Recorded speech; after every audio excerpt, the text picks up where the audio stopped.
Bienvenue à l'écoute de cette série de 6 capsules éducatives portant sur les essentiels sur les troubles de la personnalité.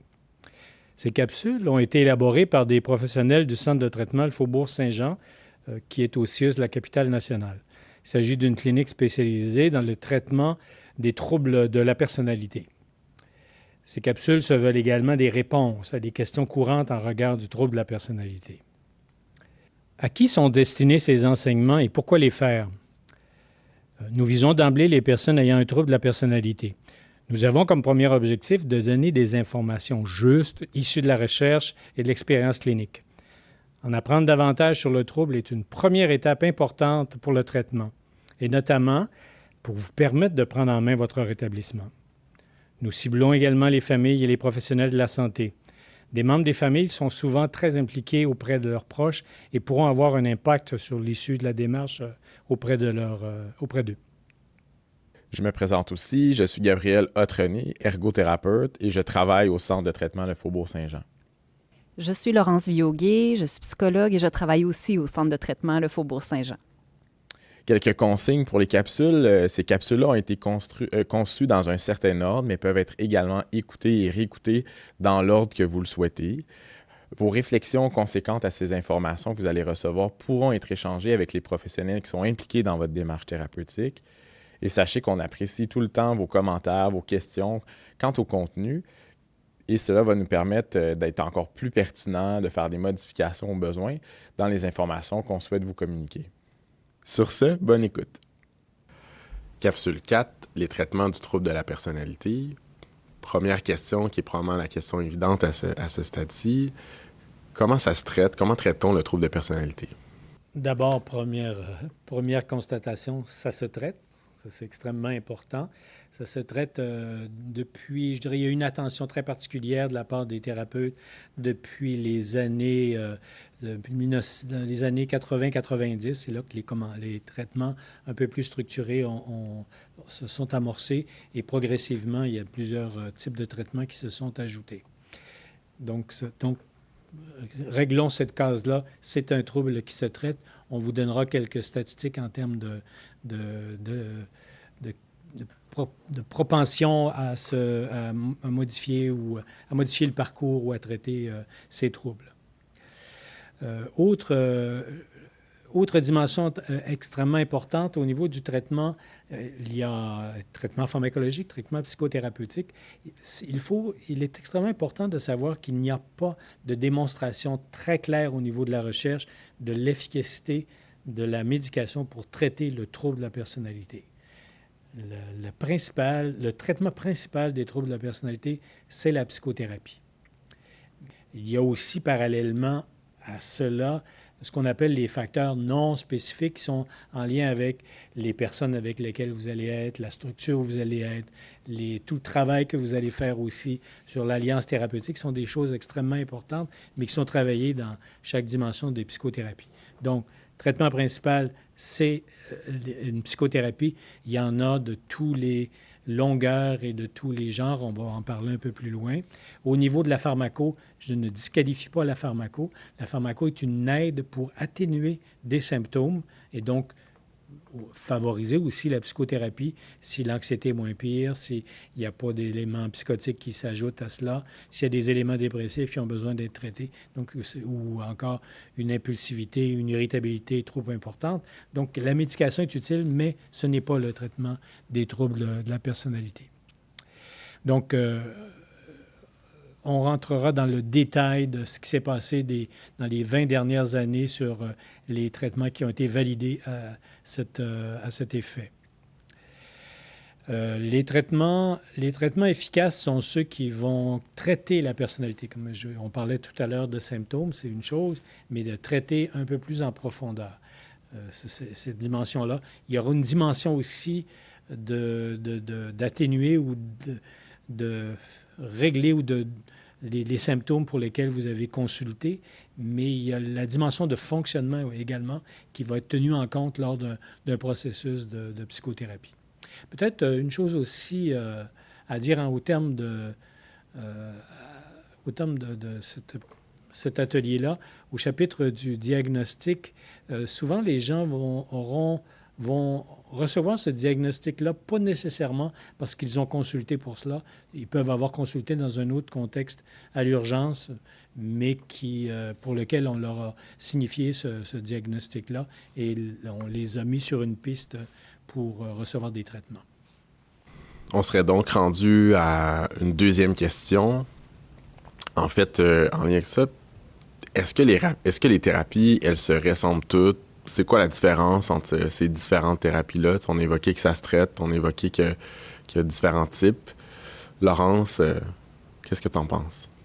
Bien, il y a plusieurs traitements possibles pour les troubles relationnels et les troubles de la personnalité, puis leur efficacité a été démontrée dans les recherches scientifiques. Ces traitements-là portent différents noms, comme la thérapie dialectique comportementale, la thérapie basée sur le transfert, la thérapie basée sur la mentalisation. Il y a même des noms en anglais comme le Good Psychiatric Management, qu'on nomme aussi le GPM. Certains de ces traitements-là sont de la psychothérapie, mais d'autres sont des traitements psychosociaux généraux. Ils sont plus vus comme des approches de réadaptation qui traitent le trouble de la personnalité. La plupart de ces traitements-là sont utiles à différents niveaux.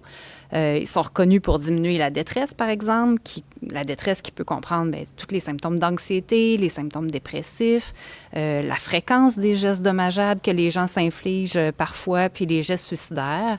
Les traitements sont reconnus aussi pour diminuer la fréquence des passages à l'urgence quand il y a des crises ou encore la fréquence des hospitalisations.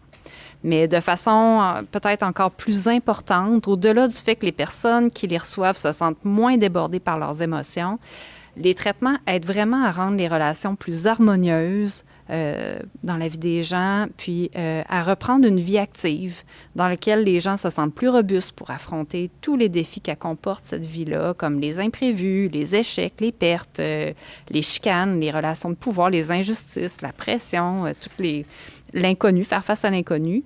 Donc, même si les gens demeurent qui ils sont, avec leur histoire et leur sensibilité, ils vont avoir cette plus grande robustesse-là pour faire face à toutes ces difficultés-là. Maintenant, est-ce que dans leur forme, ces traitements-là se ressemblent? Bien, pas forcément. Ils sont parfois même très différents dans les objectifs qu'ils travaillent puis dans la manière de le faire. Par contre, on sait que ces traitements-là partagent plusieurs points en commun. Puis ça serait pour cela qu'elles sont toutes également efficaces. Je peux peut-être en nommer quelques-uns de ces points communs-là. Tous ces traitements-là abordent, par exemple, directement les éléments du diagnostic et de la personnalité en apportant de l'éducation psychologique sur ce qui contribue à l'apparition du trouble, puis comment la personne va pouvoir se rétablir.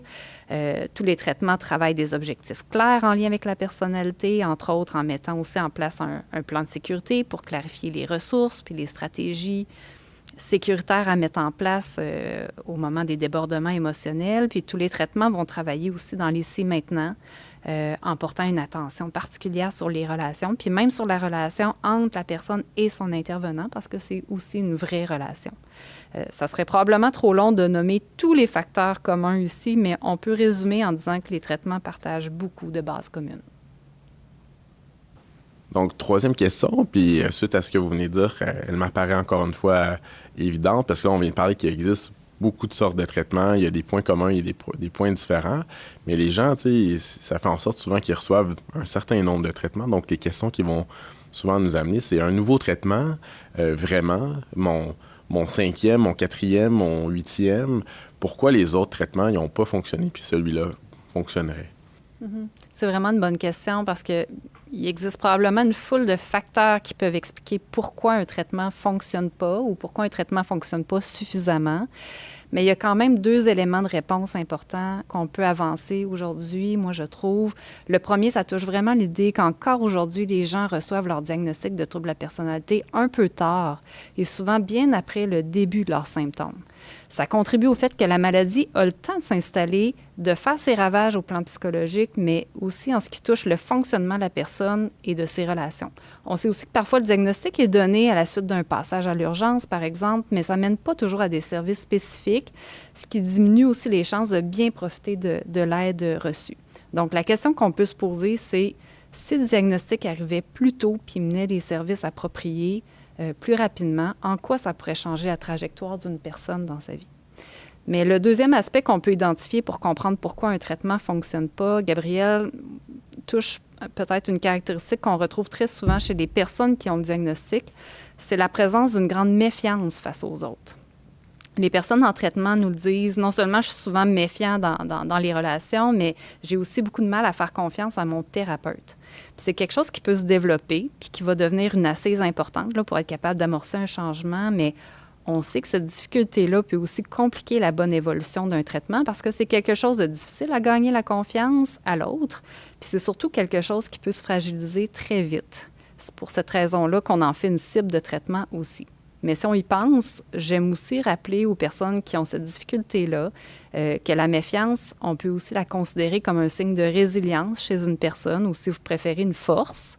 Vous trouverez ça peut-être étonnant. Parfois, on se rend compte en regardant l'histoire de la personne que ça a été vraiment adaptatif pour elle de garder les autres à distance, puis sûrement un bon moyen pour passer au travers certaines épreuves de vie. Donc, ce qui était une force à un certain moment devient moins utile puis devient plus compliqué pour établir des nouvelles relations, mais il y avait une fonction à ça. C'est comme si tout ce qu'ils ont aménagé dans les dernières années pour réussir à survivre à cela, ils ne sont pas sûrs de laisser aller ça, donc avec une nouvelle approche, donc laisser tomber les défenses, on va dire ça comme ça. Ouais, intéressant. Moi, ce que je trouve intéressant dans ce que tu dis, Laurent, c'est qu'on devient avec comme une double responsabilité comme intervenant, l'idée d'aider ces gens-là avec des services spécifiques pour le trouble de personnalité le plus rapidement possible. Puis l'idée de porter vraiment une attention particulière à la relation qu'on souhaite créer avec eux, puis sachant qu'il peut y avoir des défis, puis que ça fait partie du travail de faire face à ces défis-là. Et que je trouve qu'il y a quelque chose qui est intéressant pour nous, de se positionner comme ça, puis de dire, bien, ça fait partie de ma responsabilité de travailler sur ça. De l'attribuer à un symptôme plutôt que de l'attribuer à une mauvaise intention ou une mauvaise utilisation de la personne de l'aide qu'on lui donne, par exemple, effectivement. On peut également penser que ce qui va se jouer dans la relation au départ, c'est aussi une tentative de maintenir, de s'assurer que les choses ne changent pas trop autour de soi. Donc, ce qui demande quelquefois un bon travail, tant du thérapeute ou de l'intervenant que de la personne. Il doit saisir un peu ce qui se passe, c'est quoi les enjeux. Oui, c'est important de l'avoir en tête. Et les questions qu'on entend, la quatrième question qu'on entend souvent, puis qui, je pense, c'est la suite logique des autres, c'est bien, il y a une variété de traitements. Ces gens-là en ont souvent obtenu plusieurs. À quoi on peut s'attendre comme traitement? À quoi ces gens-là peuvent s'attendre? Au chapitre des traitements, d'abord, il faut voir que les gens n'ont pas tous la même sévérité et les mêmes symptômes et le même diagnostic de trouble de la personnalité. Nécessairement, la nécessité d'avoir un diagnostic précis quant à ces éléments-là, sévérité et le type de diagnostic est extrêmement important parce qu'il y a des actions qui vont être... il y a des thérapies, puis il y a des actions qui vont être installées, qui vont aider... D'ailleurs, on en a parlé tout à l'heure, l'importance du diagnostic. On peut se demander pourquoi les cliniciens ne le font pas au moment où ils constatent que la personne a un trouble de la personnalité et que le diagnostic va arriver. C'est pénible, mais c'est une chose qu'on constate. Donc, pourquoi ces cliniciens-là ne le font pas? Il y a plusieurs raisons qui ont été évoquées. La première étant qu'ils ont l'impression qu'ils ne peuvent pas aider cette personne sans avoir fait valider le diagnostic par un psychiatre, par exemple. Alors que non, je pense qu'il y a beaucoup d'intervenants dans le réseau. La très grande majorité des médecins sont très bien capables de faire ce diagnostic-là. Donc, ce n'est pas une motivation suffisante pour expliquer cela. Comme autre raison pour laquelle ils ne le font pas, on entend des fois que la personne va se sentir humiliée ou critiquée. Voyez-vous les préjugés qui ressortent dans cette assertion-là, comme si parler de trouble de personnalité, c'est une bêtise, c'est d'humilier la personne, alors que c'est un trouble. Donc, pour préciser ça. Autre raison qu'il peut y avoir aussi, c'est je ne crois pas être capable de traiter le trouble, donc je ne m'embarque pas là-dedans. Pourtant, le diagnostic est extrêmement important parce qu'il faut, d'abord, on le précise, pour orienter le traitement, établir des attentes aussi réalistes quant à l'évolution du traitement, faciliter l'alliance avec le thérapeute, signifier on a un diagnostic, voici ce que c'est, voici comment ça se travaille, voici quelles sont les perspectives de changement. Donc, tout ça va aider. On peut même travailler avec la personne un peu, voici quelles sont les difficultés que vous pouvez rencontrer au tout début, notamment de faire confiance à votre thérapeute, d'être transparent par rapport à cela, impliqué dans votre traitement, de respecter les règles, ce qu'on appelle le cadre. Donc, il y a toujours un cadre là-dedans qui est extrêmement important, de respecter ce cadre-là. Donc, tous ces éléments-là sont extrêmement importants dans les premières phases de traitement. Dans l'évolution, à quoi doit-on s'attendre lorsque les personnes s'impliquent au niveau d'un traitement? D'abord, il y a cette phase de créer une alliance avec ces intervenants, son thérapeute ou les services que vous fréquentez. Donc, de faire confiance et d'avoir l'implication la plus honnête et la plus ouverte possible. Donc, cette période-là est presque inévitable. Hein? Donc, les gens doivent passer à travers cela, mais on vous aide à faire cela. Par la suite, nécessairement, lorsqu'on commence à se rapprocher de quelqu'un et on diminue un peu les défenses qui nous ont permis de survivre jusqu'à présent, il y a peut-être des périodes d'anxiété ou d'angoisse ou de crainte ou de peur qui vont monter en vous. Donc, l'idée, c'est de travailler cette dimension-là et de ne pas projeter ça sur la personne qui est devant vous, ce qui, malheureusement, amène souvent des arrêts de thérapie. Donc, c'est extrêmement important, cette dimension-là. Mais encore une fois, les traitements sont aussi sensibles à ces moments. Par la suite, on va entrer dans ce qu'on appelle une alliance de travail. C'est vraiment de travailler à deux avec le thérapeute plutôt que de le voir davantage comme quelqu'un qui vous confronte. Donc, cette dimension-là vous permet de creuser davantage les éléments plus personnels qui sont peut-être générateurs de vos difficultés. Et la dernière phase qui consiste à se séparer de la relation thérapeutique parce qu'elle a été bienfaisante. Et une des difficultés que les gens ont, c'est de vivre un peu ces moments de détachement. Donc, c'est une rupture thérapeutique, mais c'est quand même... elle entre quand même dans la catégorie des ruptures. Il y a des personnes qui vont manquer cette étape-là, donc vont arrêter prématurément. Bien sûr, toutes ces étapes-là vont être plus ou moins significatives, dépendant de la modalité de thérapie, mais globalement, ce sont des choses qui agissent, qui ont un effet. On est familier avec ces dimensions. Donc, ce qu'on peut dire, c'est que ça a besoin d'être rapide, ces diagnostics-là, ces traitements-là, pour démystifier rapidement les difficultés, les voir sous l'angle du trouble de personnalité. Puis ça, c'est vraiment quelque chose qui va aider rapidement, peu importe la nature du traitement. Puis le deuxième point, c'est vraiment dans l'alliance, dans le partenariat qu'on souhaite créer avec ces gens-là pour travailler avec eux. Idéalement, si on pouvait faire le diagnostic à l'adolescence, parce que le trouble commence à l'adolescence, ce serait super. Cependant, c'est une période de grands changements. C'est aussi une période où c'est difficile d'amener les gens à s'impliquer au niveau de thérapie parce qu'il y a encore un grand espoir, fort probablement, que les choses vont changer d'elles-mêmes. Alors, mais oui, ce serait idéal. Et on le voit, on le constate d'ailleurs dans les différentes thérapies que l'on voit émerger un peu partout. Ce sont des thérapies qui vont s'adresser davantage aux adolescents, donc très tôt dans leur processus en tenant compte de la personnalité d'un adolescent. Donc, oui, il faut nommer le diagnostic le plus tôt possible. On serait donc peut-être rendu à une 5e question, Laurence. Les gens qui vivent ces nombreuses thérapies-là, puis on vient d'éclaircir un petit peu ça, mais ils se disent souvent, bien, si mes symptômes ne s'améliorent pas, qu'est-ce qui va se passer? Qu'est-ce qui va m'arriver? Oui, bien, c'est une bonne question parce que ce que les intervenants et les personnes qui les consultent doivent se poser fréquemment, c'est est-ce que le traitement marche?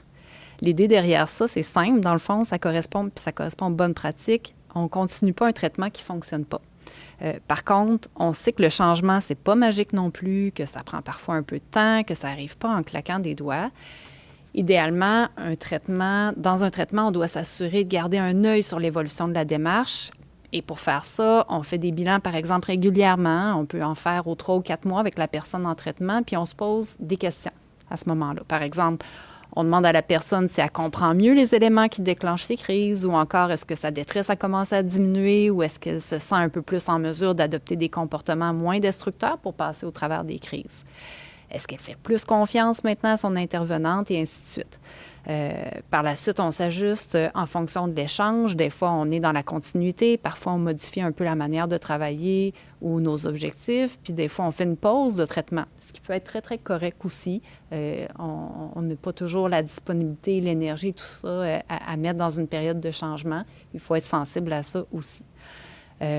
On parle souvent de rétablissement dans nos capsules, mais au fond, on peut se poser la question, c'est quoi les ingrédients clés qui font qu'une personne se rétablit?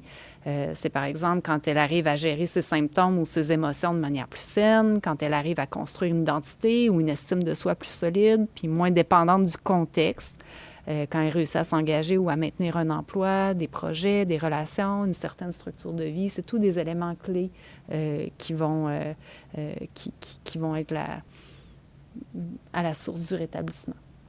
Il y a des facteurs qu'on observe dans la relation, il y a des facteurs qu'on observe en dehors dans leur fonctionnement, il y a des facteurs qu'on observe dans comment ils se sentent, puis tout ça sont des signes que ça peut progresser, que ça peut évoluer.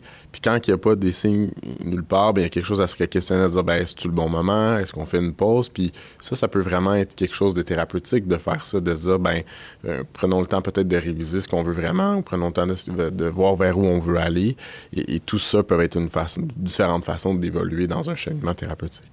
On peut dire que globalement, éviter les relations puis éviter le travail, on n'est pas là. On n'est pas dans des facteurs favorables. Si on veut mettre...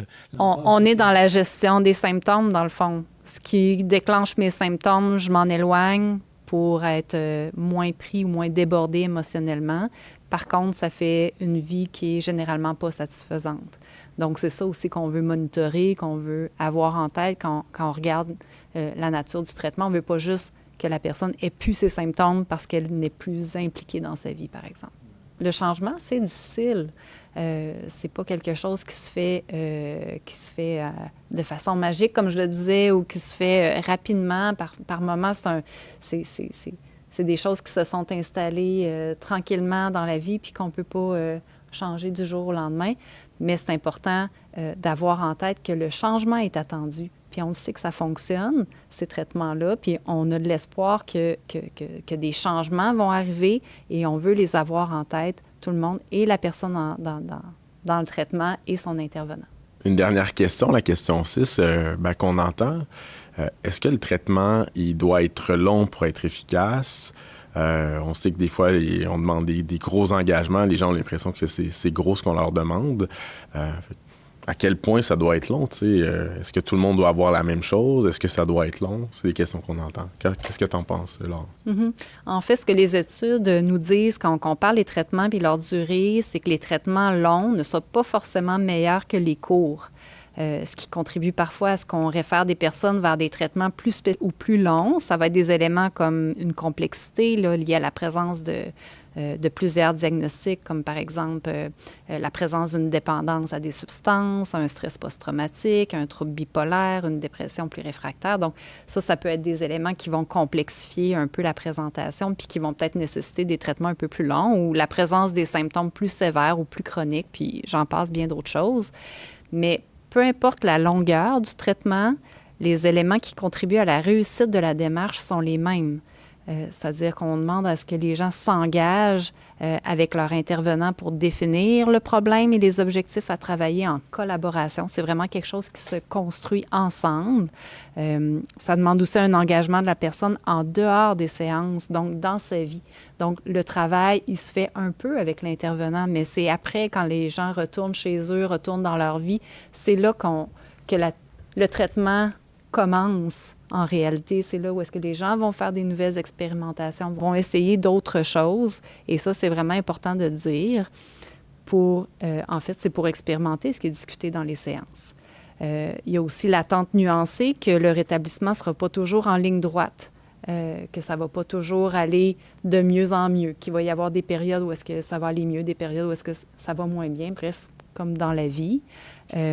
Mais surtout que le changement est attendu. Et ça, c'est vraiment un point qui est en commun pour tous les traitements. Et finalement, l'attente aussi qui est important de se tromper pour apprendre. Si on veut développer des nouvelles stratégies, si on veut trouver des nouvelles façons de réagir face à des situations, bien, il faut qu'on les expérimente, il faut qu'on s'expose, il faut qu'on se trompe, il faut qu'on recommence à y réfléchir, et ainsi de suite. Chaque personne peut avoir une trajectoire qui lui est propre, en fait, par rapport aux différents traitements. Certaines personnes vont passer par le CLSC, puis ça va être suffisant. D'autres personnes vont progresser dans des services plus spécialisés. Encore là, il peut y avoir plusieurs trajectoires de l'accueil à l'évaluation au traitement proposé. Donc, plusieurs trajectoires comme des suivis en réadaptation ou un suivi en psychothérapie. Donc, lesquels peuvent se faire en continu après des bilans ou en plusieurs moments quand il y a des pauses. Donc, des fois, les gens vont commencer à avoir un traitement. Ils vont faire un petit bout.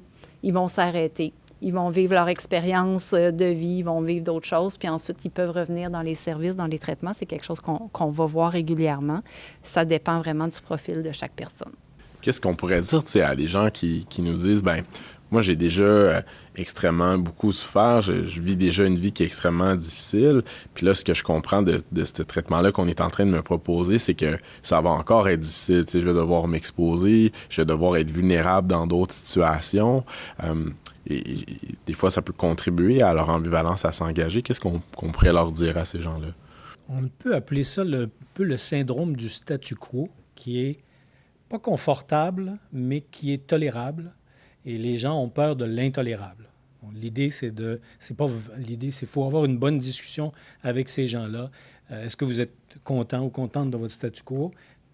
On peut même suggérer qu'on croit, nous, que non, puis la raison pour laquelle ils sont en thérapie, pour laquelle leur vie stagne actuellement, ou les difficultés sont en lien avec ce qui a été installé comme défense. Donc, c'est de les projeter vers un avenir qui risque d'être meilleur.